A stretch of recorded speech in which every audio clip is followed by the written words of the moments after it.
field. இதை என்னன்னு சொல்லலாம் அது V2 which is equal to U2 plus A T2. இதே போல் n number of electrons represent பண்ணலாமா? அப்போ நான் Vn which is equal to என்ன சொல்லலாம் Un plus A vector Tn. Okay, இப்போ நான் என்ன பண்ணலாம், ஆவரேஜ் வெலாசிட்டியை கால்குலேட் பண்ண போகிறேன். Final average velocity.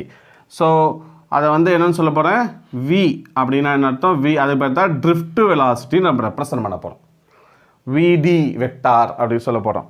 which is equal to இது எல்லாத்தையும் நம்ம ஆட் பண்ணலாமா, ஆட் பண்ணி ஆவரேஜ் கண்டுபிடிக்க போகிறோம். Divided by total number of electrons. இதை பாருங்க, first electron U1 plus A T1 plus U2 plus A T2 plus etc.